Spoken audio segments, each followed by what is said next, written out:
Good day everyone, welcome to the course on next generation sequencing technologies, data analysis and applications.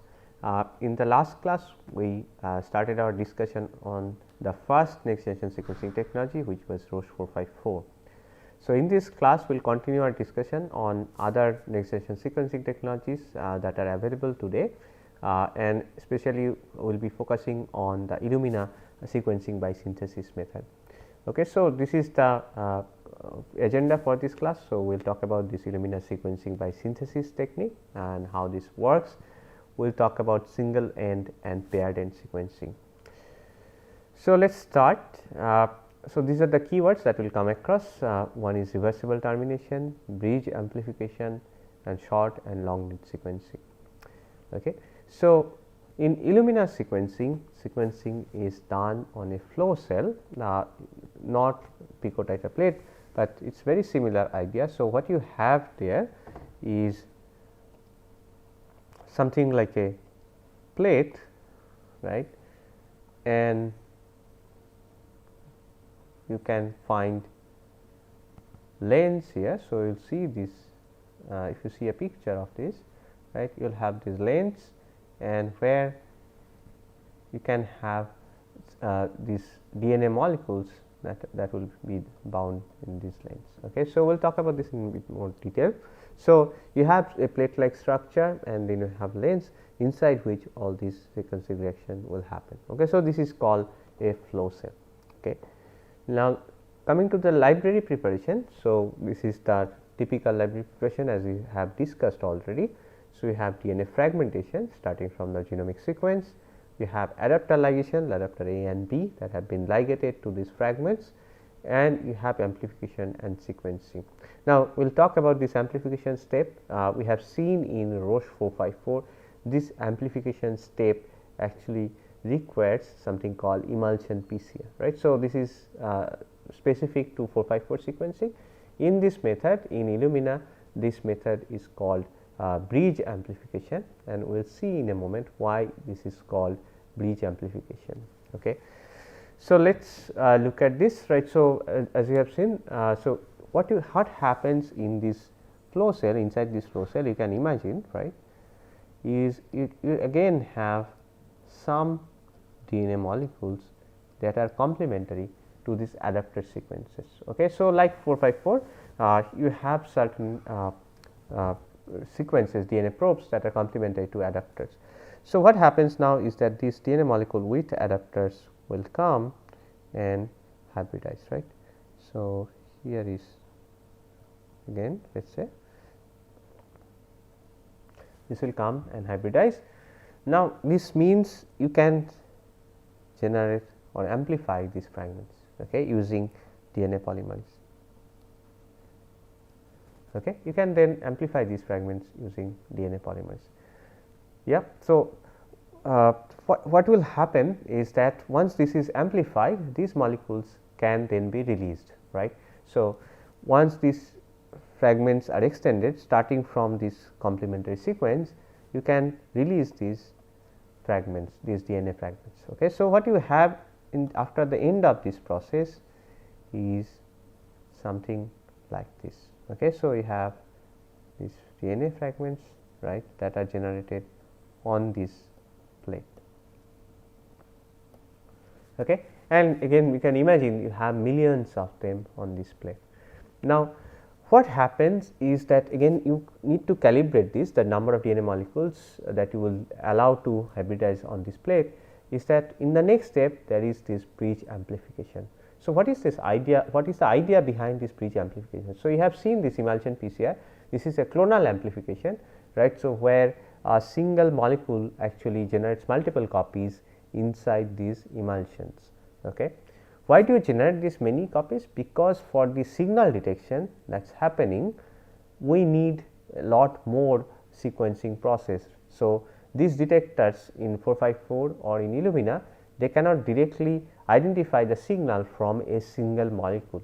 Okay. So, if you have clonal molecules, they will be synthesized, right, the complementary strands to those molecules will be synthesized at the same time, because they contain the same sequence, right, and that signal comes as the signal from that well in 454.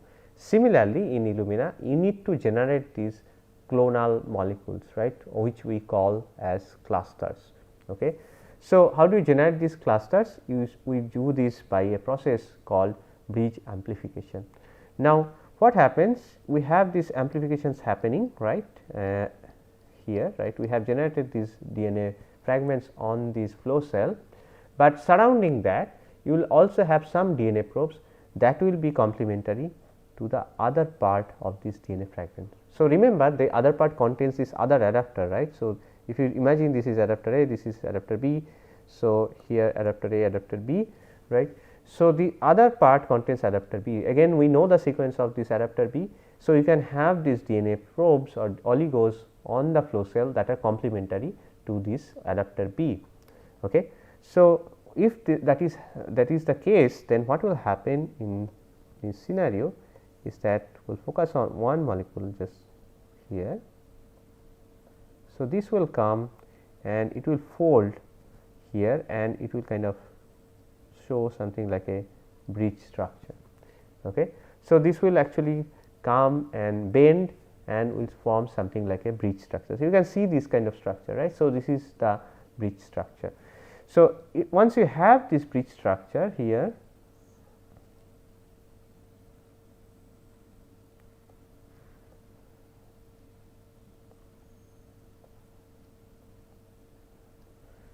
you can again synthesize this, right. You can amplify this using DNA polymerase and DNTPs, right, normal amplification, and this is called the bridge amplification, right. Because you have this bridge like structure, this is called the bridge amplification. Okay. So, the idea again is to generate multiple copies of the same clone, right. So, because you are generating this bridge, right. So, you can imagine now this happens, this is amplified. Now, this molecule will bend, and if there is another complementary adapter here, it will bend and form this bridge, and there will be amplification again, and this process is repeated, right, across all the adapter complementary sequence that are present in the flow cell, right. So, this is a very small region where this is happening, and you can imagine this is happening in parallel for millions of positions in the flow cell. Okay. So, each position will contain clonal copies of the same molecule, okay, and this forms the cluster. Okay. And this cluster is where the sequencing reaction will take place and the signals will come, right, and the signal that will come will be the average signal, right, and this will be much stronger because the signal is coming from multiple molecules at a time, and these molecules contain the same sequence. So, they are expected to give out same signal during the sequencing process. Okay. So, we have now generated these clusters and we can now proceed to the sequencing step. Okay. So, here the sequencing step again is a sequencing by synthesis method or SBS, which means we need to synthesize the complementary strand using DNA polymerase and DNTPs. Now, again the DNTPs that are used in this process are not normal DNTPs, these are modified DNTPs, and in such a way that it allows for reversible termination. Okay. So, we have seen dideoxy termination in case of Sanger sequencing. Here we have reversible termination, which means once these bases bind, right, these modified bases bind to the complementary strand that is being synthesized, they will block the synthesis process, but with the subsequent wash and release step they can be removed again. Okay. So, it is not a irreversible termination, right. These terminators, their modifications are such that these termination sequences or termination groups can be removed from the DNTPs and the synthesis can go on. Okay. So, with this in mind, right. So, we also have something called fluorescently labeled DNTPs there. So, you have special DNTPs that contain these terminators as well as fluorescent labels. Again, each DNTP is labeled with unique color, right. So, unique fluorescence, and all these bases are present in every cycle of sequencing reaction. Okay. So, since each DNTP has its own unique color, they can be identified very easily by the detector during the synthesis process. Okay, so there are multiple steps. The first step is the base addition. I'll illustrate in a moment.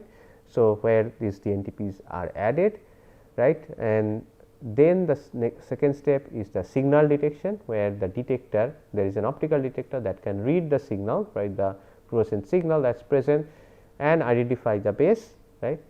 And then the third step is cleavage of reversible terminator and fluorescent dye. So, the dye from the already incorporated base is washed out. Okay. So, let us draw this, right. So, you can imagine now, let us say you have this on the flow cell, we just focus on one single molecule, right. We have the adapter here, we have primer, right. Here the primer is complementary to the adapter, let us say, and we do the synthesis in this direction, right. So, what we have is polymerase, we have DNA polymerase, and we have modified DNTPs. Okay. So, as I have just mentioned, these are reversible terminators, right. So, what happens, let us say there is addition of A, okay, and it has a fluorescent signal F, okay, and this may be a unique one, right. So, again if you can imagine, right, this probably, let us say it is red, this fluorescence. So, once this base A is added, right, so the synthesis process will stop, right. We are using this modified DNTPs only, right, no normal DNTP. So, the synthesis process will stop, but there is a fluorescent signal which will be detected by the detector, okay, and this will identify, okay, there is an addition of A. Okay. So, the sequence then reads as A. Okay. In the next step, this terminator and the fluorescence is washed out. Okay. So, these groups are cleaved, so that they are washed out and there is no fluorescence. So, this is gone now, the terminator is also gone. Then let us say the next base is T that is added. Okay. And again there will be some fluorescent signal, again something different compared to A, but it will also stop the synthesis process, and there will be a detection of signal. So, T, then you have the washing step, right, this F is gone, right, there is cleavage, and also the terminator is gone, and the next base will come in now. Okay. So, this process will go on, right. So, you will have now G, C, etc. Again these all the bases are present. So, depending on the complementary sequence, these bases will be incorporated by the DNA polymerase. Now, one thing you probably have noticed now, right, that this base addition is happening one base at a time. Okay. There is no multi base addition because of this terminator. Okay. So, even if you have, let us say, multiple A's present, they will not be incorporated at once. Okay. They will be again incorporated one by one. Okay. So, what is the advantage then is that this will eliminate any problem with homopolymeric stretch, right. So, even if you have, let us say, very long homopolymeric stretch, 25 base pair, 30 base pair, or even longer, you will have no issue in determining the exact length, because you are detecting signal for one base at a time. Okay. And you can now imagine, right, this process is happening across millions of clusters. Okay. So, we have just seen for one single cluster here the process, but this is happening across millions of clusters in the flow cell, and in parallel you are sequencing millions of fragments, you are detecting these signals one base at a time. Okay. So, that is why this method is very accurate, right. So, you are getting this done in one base at a time process, and this makes this process very accurate. Okay.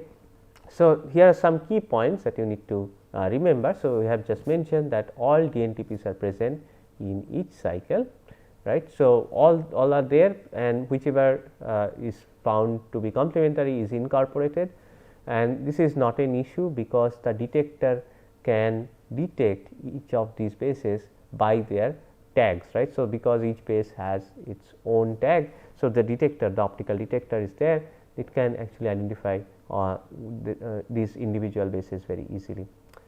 And one point that we have seen is that one base is added in one cycle. Okay. You do not have multi-base additions at once, and this is in contrast to 454 sequencing where there is no limit, right. So, you can have 20 base addition, right. So, if you have 20 As, they will be added one after another very quickly, and then the signal will be read out, right. So, which will be the total signal intensity or the light intensity that we get. Here we are getting signal for one base at a time, and this makes for a very accurate sequencing process.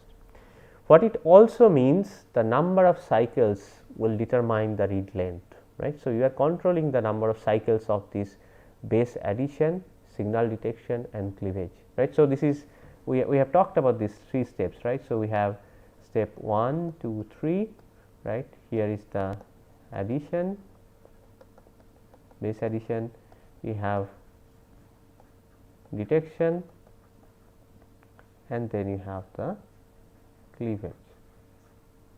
Okay.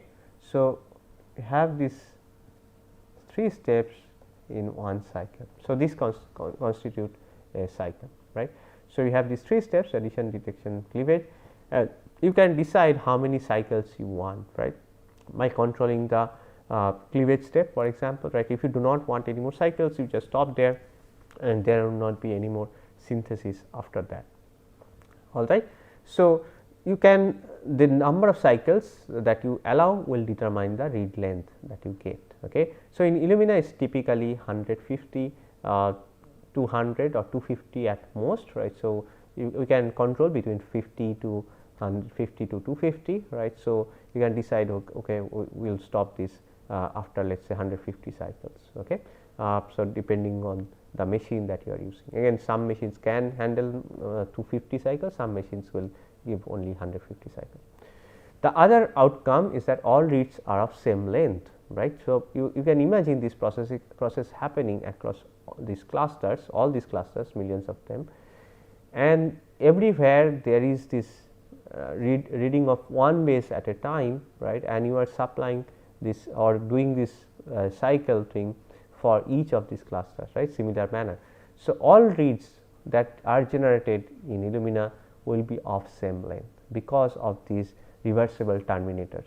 Okay. So, we understand how these actually impact the sequencing process. So, in comparison Roche 454 you will get reads of varying lengths, right, again because in some cycles you might have let us say 10 A's added, and the next one you have 5 G's added, and this number is different from different fragments, right. So, you get reads of different lengths, but in Illumina you get reads of the same length. Okay. So, here is an overview of the whole process that you can see. There is a very nice animation of the whole process that you can see, starting from the library library process, the cluster generation, bridge amplification, then the sequencing, okay, and you will get a very nice idea about the whole process. So, one thing I also like to mention is that these sequencing methods are also changing very rapidly. Okay. So, here is one example of the sequencing chemistry in Illumina that is also evolving, starting from 4-channel chemistry where you needed fluorescent signals to detect these 4 bases. It has now come down to 1-channel chemistry. So, it needs only one signal to detect even 4 bases, right. So, this actually makes for even faster sequencing, because you do not in 4-channel chemistry you need to take images, right, 4 images in 4 different wavelengths to identify these 4 different fluorescents, right. So, for each cycle you have this image acquisition, and that actually slows down the whole process. In 1-channel chemistry you can take these images in single channel, right. So, that is a much faster process for the sequencing. So, as you can see, right, as the number of cycles increase, this actually improves in time part, right. So, we can make these processes, the sequencing process much faster. Now, one of the key ideas in Illumina is called paired end sequencing. So, we will talk about that now. So, there is something called single end sequencing and something called paired end sequencing. Okay. So, in single end sequencing you have sequencing from one end of a DNA fragment, right. So, you can imagine this is a DNA fragment in yellow, and we have these adapters, adapter 1 and adapter 2, and we can decide that we will just sequence from adapter 1. Okay. So, we add primers in such a way that only we sequence from one direction. All right. So, this is will be your single end sequencing, right. So, we are sequencing from just one end of the DNA fragment that we generated. But in Illumina as well as in 454, you can actually sequence from both ends, right. So, you can it just requires these primers that are complementary to these adapters, right. So, this is of course not happening at once, right. So, what happens is that you should remember this synthesis process in Illumina, right. So, you have synthesis starting from one end, and then this will continue towards the other end, right, or if you stop the number of cycles, that is it, it will stop the sequencing action, and then you can release the strand that has synthesized, and you can start sequencing from the other strand, right. So, from the other side. Okay. So, this is how the paired end will happen, right. Paired end sequencing will happen, that you will sequence from both ends of the same DNA fragment, right, one after the another. Okay. And this actually is very useful in many cases. As we will go along, we will see why we actually prefer sometimes to do paired end sequencing. Okay. So, one of the first advantages of paired end sequencing is to actually it allows detection of genomic rearrangements. So, what do you mean by genomic rearrangements? So, you can have something like this, right.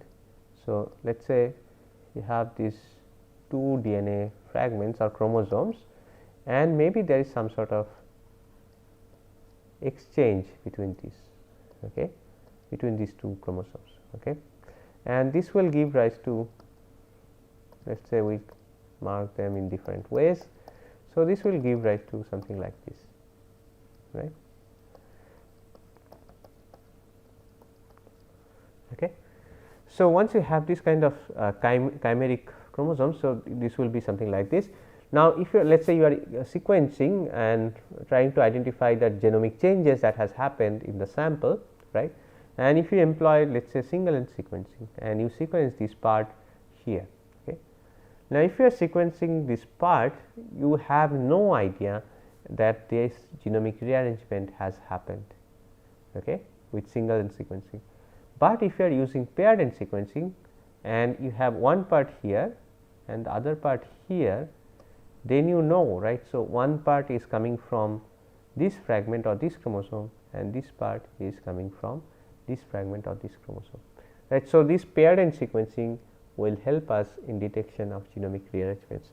We will see this in much more detail when we actually analyze these variants, etc., and how we actually detect these variations. Okay. We can also have better mapping of repetitive sequences in a genome.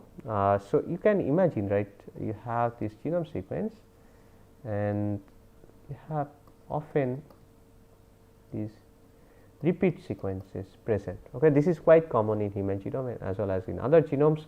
So, you have these repeat sequences, means they are identical in sequence. Okay. Now, let us say you get some read data, okay, from let us say matching this region, but you cannot be sure whether this read comes from this region or this region, right. They are identical in sequence, and you have got this read, but you do not know whether this read was generated from this region of the genome or that region of the genome, right. So, this is something that is not possible if you are just doing single end sequencing. Now, imagine you are doing paired end sequencing. So, you have one here, right, and the other part you are also sequencing, and that falls here. Okay. Now, this pair, right, this is unique, right. So, this region is unique, okay. There is no repeat sequence here. Since this region maps to this position, this region there is a match with this location of the genome, we can now say, okay, this read comes from this repeat only, right, not from this one. Okay. So, having this pair actually allows us to resolve these reads coming from repetitive sequences. Okay. So, again we will illustrate this in much more detail when you go into the analysis part. And then we can also identify gene fusions, right, as you have just seen, right. For genomic rearrangements the idea is very similar. So, you have gene fusions, two different genes fused together in one place, again with sequencing only one part of this gene fusion, you have no idea that this gene fusion has happened. But if you have paired end sequencing, you will see one part coming from one gene and the other part coming from another gene, right, and this can give you an idea about this gene fusions. Okay. So, and then finally, we can also detect mutations more accurately. So, this is actually quite simple. So, imagine this fragment, we are sequencing from both ends and we generate these reads. Okay. And if there is any overlap between these two parts, right. So, we are sequencing from both directions, and we do that sometimes also in Sanger sequencing, right. We sequence a DNA fragment from both directions, and in this overlapping part, right, let us say we find there is a mutation here, there is a change, right, from let us say some base to another. But the other read or the pair here does not show that change. So, it will then tell us, okay, this is probably a sequencing error, right. So, although sequencing error what you have seen is actually low, this happens, right. So, here we can then identify, okay, this is a sequencing error that has happened. Okay. So, in this way we can actually double check the data, right, that we are getting, and this helps us in getting more accurate picture of the mutations, and this is something we do in also in Sanger sequencing. So, there are several sequencers, again varying because of their throughput and the kind of capability that they have, right. So, these are some of the names. You can have minisec, misec, etc., nexsec sequencers. These are the principle of sequencing is same. We follow the sequencing by synthesis method, only thing is that their throughput is different. Okay. So, here is some idea about the throughput that you get from this machine. As you can see, they vary a lot, starting from 1.2 gigabases to 330 gigabases, going for nexsec 1000 to 1000. Again, depending on your requirement, you will choose the right sequencer. The maximum read number is also given. As you can see, you can get 25 million reads. Again, that is a huge number, right, up to 1.1 billion in nexsec platform. Okay. So, these are really big numbers, and which means you can actually work with really big genomes. The maximum read length, right, so that you can get from these sequencers is that 2 into 150. So, 2 means it is paired end. So, you can get paired end into 150 means at most 300 bases that you get from the sequencers. Okay, again there is sequencer specific limitations, there will be a problem with the signal detection, and there will be more sequencing errors if you go beyond this. So, these sequencers, most of their applications are in small whole genome sequencing, targeted gene expression analysis, where we want to look at gene expression of only a specific number of genes, microRNA, small RNA analysis, and 16S metagenome sequencing. And then also have production scale sequencers. These are called nexsec 6000 and novasec X, and these are the outputs that you get, and you can see these are even more number of bases that you are getting out of the sequencers, going up to 16 terabases. And maximum read number also increases proportionally. Now you are in the billion levels, right. So, 20 billion, 26 billion, and the read length is again more or less same, 2 into 150, but in case of novasec 6000 you can go up to 2 into 250, again paired end 250 base each. So, up to 500 base pairs. And these production scale sequencers, they have applications in large genome sequencing, right. So, if you are working in big genomes, you will use these sequencers for transcriptome analysis, where you want to look at gene expression of all genes in the genome, not just targeted analysis, and these can be also used for methylation and chromatin analysis and single cell profiling. The advantages of Illumina sequencing platform is cost effective as compared to Roche 454, and this has actually been the reason for success for Illumina. One of the reasons is very accurate, is even higher than 454, because this has addressed the error in the homopolymeric stretch as you have discussed. So, it is about 99.9% accuracy that you get, and really high throughput. We have seen the numbers, and this is suitable for large scale sequencing, and it is very cost effective, and that is what made it the most widely used technology today, because of all these points together. There are of course some drawbacks, right. So, this is still quite expensive compared to newer NGS techniques, which we will discuss later. This is because of the use of the enzymes, etc. This becomes very expensive. the capital cost is quite high because you have these optical detectors and they have to be very sensitive. So, the cost of the instrument is actually already quite high, and also the running cost because you are using enzymes and modified nucleotides for the sequencing process. It is not cost effective for small scale experiments because you can see like the numbers are really large, the number of reads that you are getting. So, if you have only 1-2 samples, you do not want too much data, then this is not the method that you will use for your application. And one of the major drawbacks is that we get only short reads which is up to 2 into 250 base pairs. So, to address this, Illumina has developed something called long read sequencing technology. So, this addresses the short read issue and get reads of length 5 to 7 kb, and this is generated by something called landmarking. Okay, so, these long DNA fragments are actually first landmarked and then sequenced. So, this is the schematic of something like this, right. So, you have a long DNA fragment, you have landmarked them which are shown in different colors here, these regions using some sort of tagmentation or tagging, right, again using something like a transposes also. And then you can amplify these fragments, you can sequence these fragments separately, and then you can assemble them. Because of these tags that you have, you can identify okay, which fragment will, aligns with which fragment, right, which fragment comes after which fragment.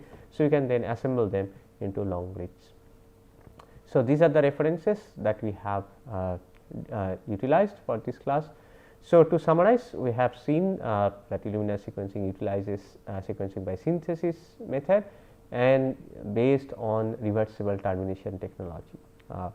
So, this actually allows for very accurate sequencing, and here the base calling and detection is based on optical detection of the fluorescent signal that is out there, and again this chemistry is evolving with time.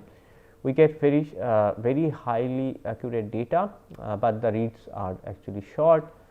And of course, to address that, Illumina has developed something called long read sequencing, and that overcomes the limitation of short reads.